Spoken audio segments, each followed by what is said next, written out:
How do you tell a player they are freezing to death, standing in fire, or running at supersonic speed? You don't just rely on the UI, you take over the whole screen.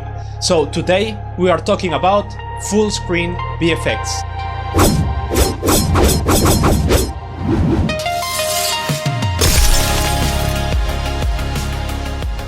There are tons of applications for this. I put together this small demo so you can see what I'm talking about. Let's say, for example, you step in fire and start burning, so you play this screen effect. Or you received damage as well, like this. It's super cool, man. At the beginning I was just planning to do like 8 or 10 of this for my patrons, but once I started I couldn't stop and ended up making like 20. And I absolutely love this. It's a complete game changer. Think about a game like Horizon Forbidden West. The second you dive underwater, you are transported to a completely different world with this rich deep blue atmosphere. Or think of a game like Mirror's Edge. When you start sprinting, it isn't just the camera moving faster, it's the screen distortion, the wind lines, and the edge blurring that physically makes you feel that momentum. But screen effects can be tricky. There's a secret to getting them right. You want to deliver that raw adrenaline directly to the player's eyeballs, but keep it just subtle enough that it never gets in the way of the actual gameplay. Otherwise, it becomes annoying and completely breaks the immersion. Or even worse, it actively punishes the player for just trying to play the game.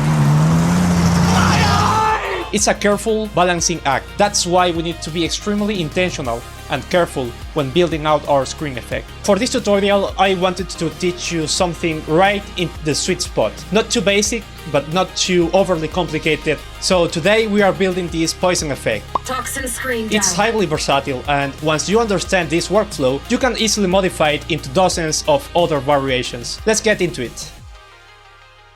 Okay, so here we are in Godot, and I have done a super simple scene, just for now, so we can see what is actually going on through our full screen shader. Also, we will need some textures for this effect. I have done some textures here, they are available for free, and I will leave the links in the description so you can use them as well. Let's import these guys here.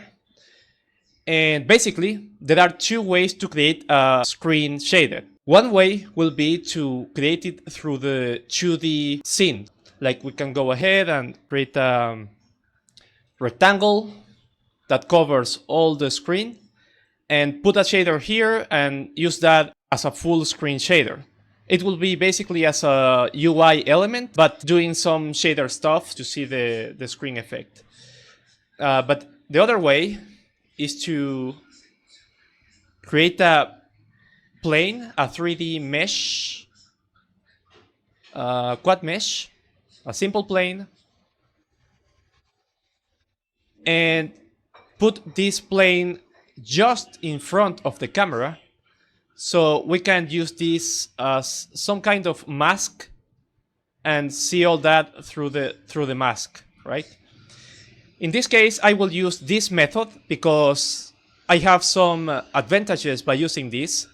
So, for example, I can have access to some properties like I can have access to HDRI strong colors and access to the depth buffer and some other stuff. So yes, for that reason, I prefer to use the 3D plane instead. Okay, also I don't want this plane to cast shadows, so let me disable this.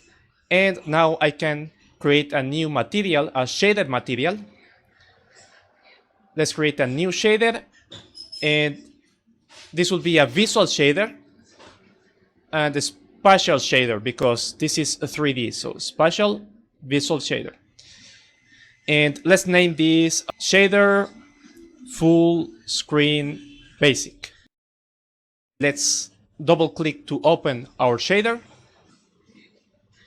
Let me hide all these annoying elements here, and let's go to the fragment section of the shader.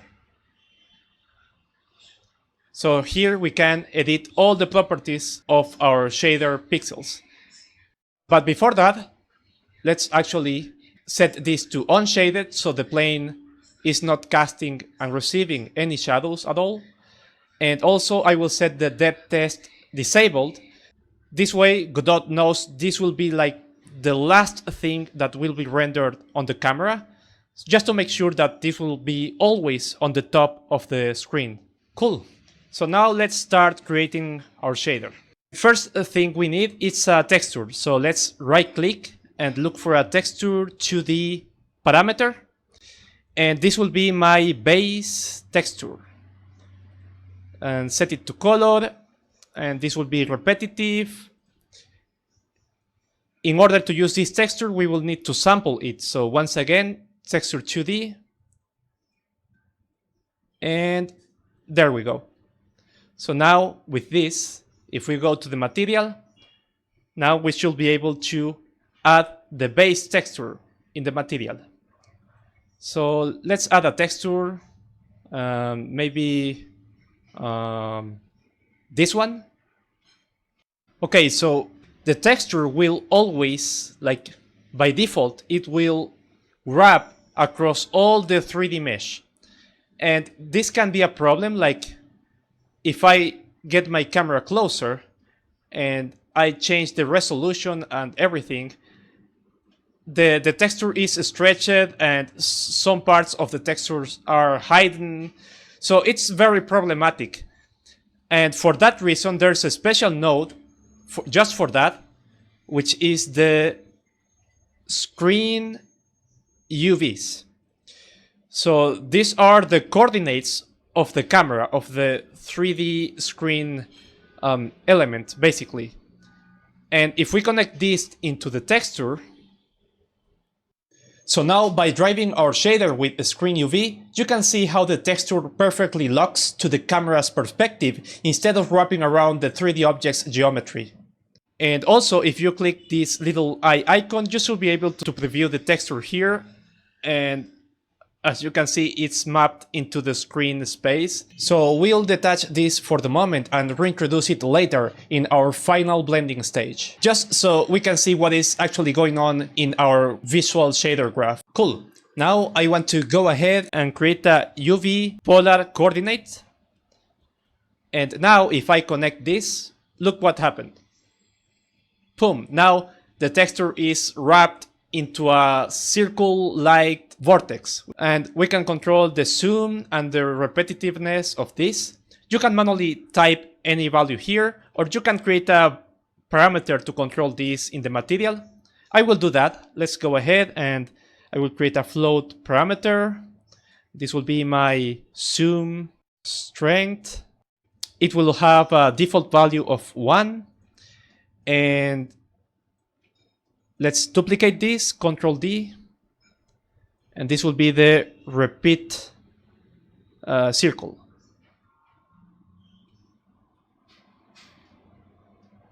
So now in our material, we can, over here, control these properties.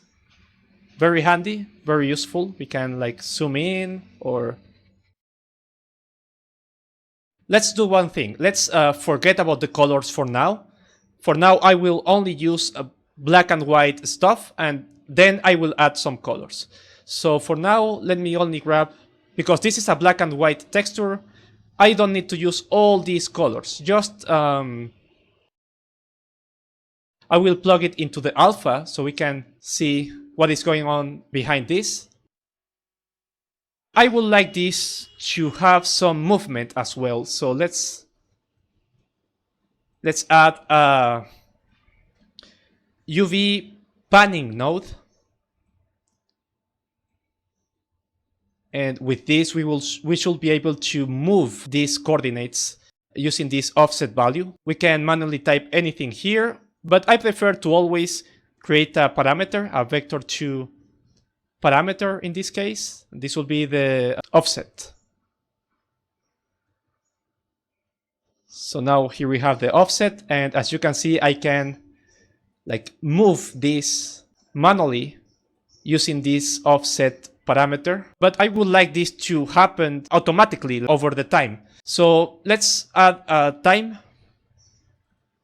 and let's multiply this with the time.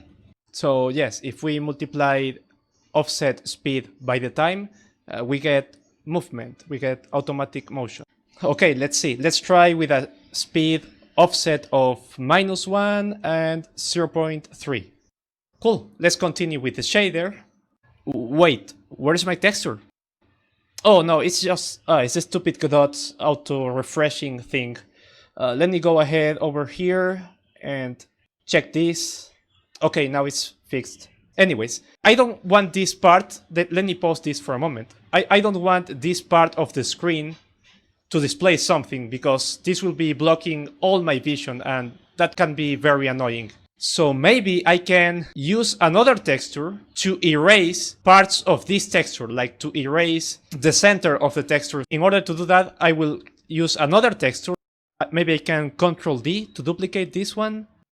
And I will name this mask texture. And this texture will not be repetitive. And I will multiply this base texture with my mask texture. So now if I go to the material, here I have my mask texture. And in this case, I will create a gradient texture 2D. I don't want to use a linear gradient. So let me go to Fill and set this to be square. Let's center up this square mask. Yeah, let's snap this over here, right in the center. And boom, now we have total control over exactly where our shader appears on the screen. Great. Maybe I can add one more texture on the top of this texture just to have some more control. Like I would like to have some glowing edges over here as well. And maybe I can do that with another texture. So maybe I can duplicate this one, Control D. And this will be the extra texture. And by default, this will be empty, black. And what I want to do is to add my extra texture to this one, to this result. Now let's go to the material and let's assign our extra texture. But in this case, I will create another gradient texture 2D, and I will set this to be the fill mode to be square. And I will once again center this square. Let me put this into 0.5, 0.5. Just to make sure this is exactly in the center. And now we have some nice glowing margin over here. Maybe this is too intense. Let me reduce this just a little bit. Maybe I can reduce the intensity as well. Just a bit. Just to have some extra glowing effect. This looks very cool. Now let's add some colors to this. So let's go back to the shader. Let me expand this so we can see everything and preview this as well. So now we can see everything. Okay, in order to add some colors, I want to use a gradient, a color gradient. And in order to do that, I will need to create another texture. Let's create a texture 2D parameter, and this will be my color gradient. And this will be color. This will not be repetitive. So let's sample this. And I will use this gradient color to set the colors. I will grab basically my result, this end result, plug it into the color gradient, and then this will make the color and the transparency of the final result. Oh, what happened to my... Oh, let me go ahead once again, enable this. Cool, so now let's set up our gradient into the material. So I will go ahead and create a gradient texture, this time 1D. I just want colors. So now, as you can see, with this we can control the contrast, but also we can set up some colors here. For example, we can put this to be red, and this, instead of being black, this can be like transparent and, I don't know, bluish or something. And now we have full control over the colors, and we can add all kind of colors. But in this case, I want this to be a poison effect. So instead, I will use a toxic green color like this. But I will really push the intensity of this so it glows, while also enable this HDRI option. So now we can have super strong glowing colors as well. Let's add some more variation here. Also, I want to change this texture. I don't quite like this texture for a poison effect. So let's instead try with maybe something like this. Oh yes, this is better. And also let's change the speed and the circle properties as well. Oof, okay, there we go. I needed to change some properties. These are my final properties that I have used. And I really like the result. It looks super cool. But remember, we still need to add the screen UV thing to make sure that this texture is always wrapped into the camera coordinates. So let's add this screen UV to all of our UV inputs. So let's add here, and also here is another one, this texture. Make sure this is wrapped across the screen coordinates as well. Yeah, I think that's it. Let's see. Oh, okay, now it's always wrapped on the screen. Let's name this VFX screen plane.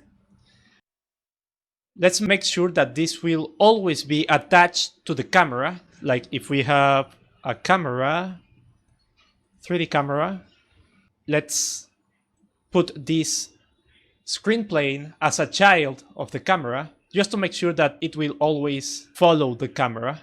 Maybe I can, let me put this closer to the camera, and just in case, I will increase the size of this plane.